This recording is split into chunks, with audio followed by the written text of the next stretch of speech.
আগ্রাবাদ মহিলা কলেজের BBS first third year session 2016-17 শিক্ষার্থীবৃন্দ, আসসালামু আলাইকুম। আমি তোমাদের হিসাব বিজ্ঞান বিভাগের রুমা ম্যাডাম বলছি।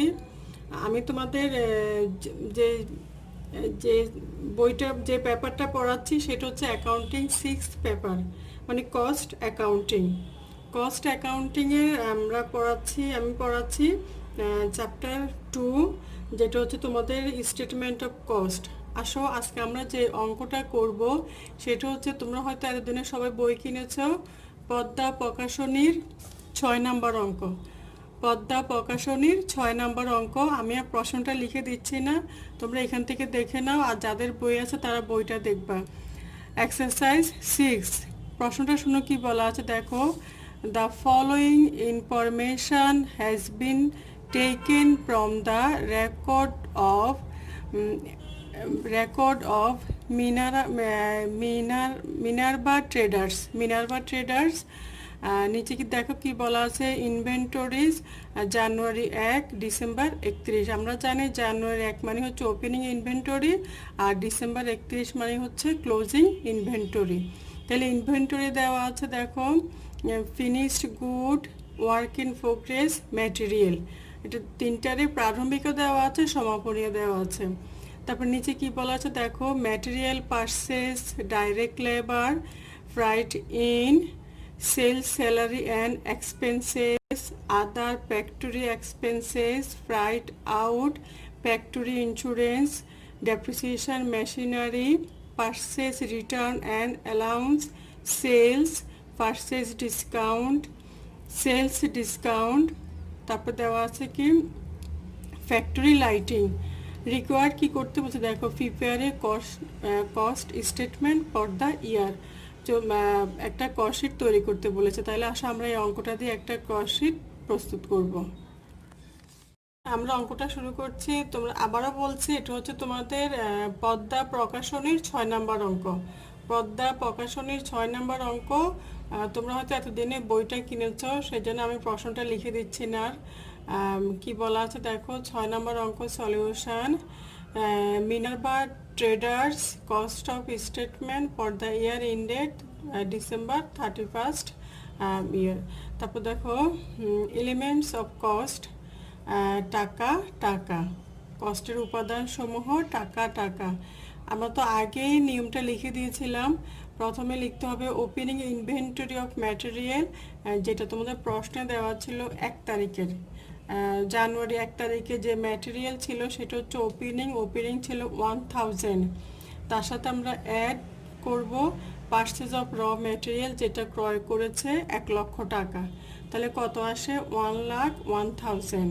তারপর আসো পারচেজ থেকে ওরা রিটার্ন করেছে, সেটা মাইনাস করব, less purchase return and allowances 5,000।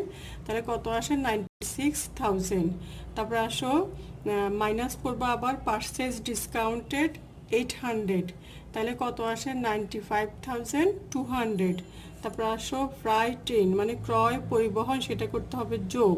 তাহলে যোগ প্লাস ফ্রাইট ইন কত টাকা, 3,000। তাহলে যোগ করার পরে 98,200। তাহলে এই যেটা আসছে সেটাকে বলবো আপনার র ম্যাটেরিয়াল অ্যাভেলেবেল ফর ইউজেস, কাঁচামালের ব্যবহার। ঠিক আছে। তারপরে আসো কাঁচামাল প্রস্তুত, কাঁচামাল আসছে কত, 98,200। তারপরে আসো যেটা ক্লোজিং ইনভেন্টরি ছিল, মাইনাস ক্লোজিং ইনভেন্টরি অফ র ম্যাটেরিয়াল 1,200, সেটা আমরা কি করব, মাইনাস করব। মাইনাস করে টাকাটা সেকেন্ড কলামে নিয়ে যাব, 97,000। এটাই হচ্ছে ওদের কাঁচামালের ব্যবহার বা ব্যবহৃত কাঁচামাল, র ম্যাটেরিয়াল ইউজড। তারপর আমরা জানি ব্যবহৃত কাঁচামালের সাথে ডাইরেক্ট এক্সপেন্সেসগুলো যোগ করতে হবে। তাহলে এখানে আমাদের শুধু ডাইরেক্ট এক্সপেন্সেস একটাই আছে, প্লাস ডাইরেক্ট লেবার 2 লাখ, এটা প্রশ্নে দেওয়া ছিল। তাহলে যোগ করার পর আর যদি ডাইরেক্ট ওয়েজেস থাকতো সেটা আমরা যোগ করতাম, কিন্তু আমাদের এই অঙ্কে নেই। তাহলে আমরা ডাইরেক্ট লেবারটা যোগ করার পরে 2,97,000 আসছে সেটা হচ্ছে আমাদের প্রাইম কস্ট। কি কস্ট? Prime cost. এটার সাথে আমরা ফ্যাক্টরি খরচগুলো যা আছে সব কী করে আমরা যোগ করব। তাহলে আমরা হেডলাইন করব প্লাস ফ্যাক্টরি ওভারহেড।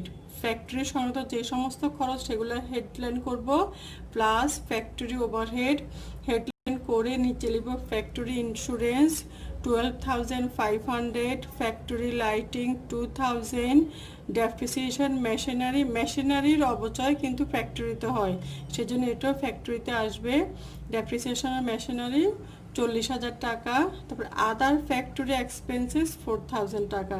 তাহলে সবগুলা খরচ যোগ করে আমরা সেকেন্ড কলামে নিব 58,500। তাহলে ফ্যাক্টরি কস্ট হচ্ছে কত? 50 খরচ। এটার সাথে আমরা প্রাইম কস্টের সাথে যোগ করলাম, তাহলে কত হবে? 3,55,500 হচ্ছে ফ্যাক্টরি কস্ট। এবার আসো, ফ্যাক্টরি কস্ট হচ্ছে 3,55,500। এই ফ্যাক্টরি কস্টের সাথে এখন আমরা opening inventory of work in progress যোগ করব। Plus opening inventory of work in progress 1,500। তাহলে কত আসে? 3,57,000। আর যেটা এন্ডিং ছিল সেটা করব বিয়োগ, তাহলে minus ending inventory of work in progress 900। তাহলে আমাদের আসলে কত? 3,56,100। এটা হচ্ছে কস্ট অফ গুডস ম্যানুফ্যাকচার। কারখানায় প্রস্তুতকৃত মাল কত আসলো? 3,56,100। আর এটার সাথে আমাদের যোগ করব plus opening inventory of finished good, তৈরি পণ্য 500। আর মাইনাস করব minus closing inventory of finished good, তৈরি পণ্য উৎপাদিত পণ্যটা করব সমাপনটা করব বিয়োগ 700। তাহলে আমাদের কত আসে? 3,55,900। এটা হচ্ছে cost of goods sold. Cost of goods sold মানে বিক্রিত পণ্যের দাম আসছে 3,55,900। এটার সাথে আমরা প্লাট করব কমার্শিয়াল এক্সপেন্সেস, বিক্রয় সংক্রান্ত যে খরচগুলো আছে সেগুলো করতে হবে যোগ। তাই দেখো সেলিং এক্সপেন্সেস কী কী আছে দেখো, sales salary and expenses 25,000, freight out বিক্রয় পরিবহন 2,000। আর তাহলে 27,000 হচ্ছে আমাদের সেলিং এক্সপেন্সেস। আর অ্যাডমিনিস্ট্রেটিভ এক্সপেন্সেস কিছুই নেই। তাহলে এখন আমরা এটা সেকেন্ড কলামে নিয়ে যাব 27,000। এটা যোগ করার পরে 3,82,900 হচ্ছে টোটাল কস্ট অফ সেলস।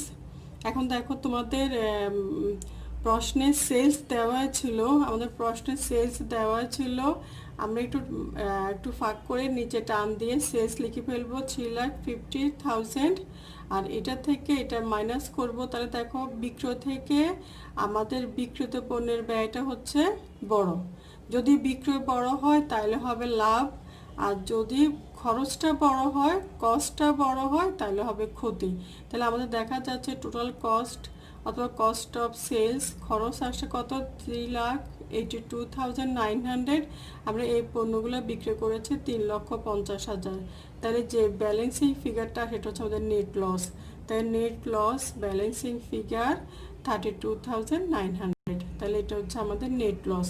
তাহলে এই হচ্ছে আমাদের ওয়ার্কশিট। তোমরা অঙ্কটা পদ্মা প্রকাশনের 6 নম্বর অঙ্ক সেকেন্ড চ্যাপ্টার দেখে অঙ্কটা বাসা করে ফেলবা। তো ভালো থাকো, সুস্থ থাকো, আল্লাহ হাফেজ।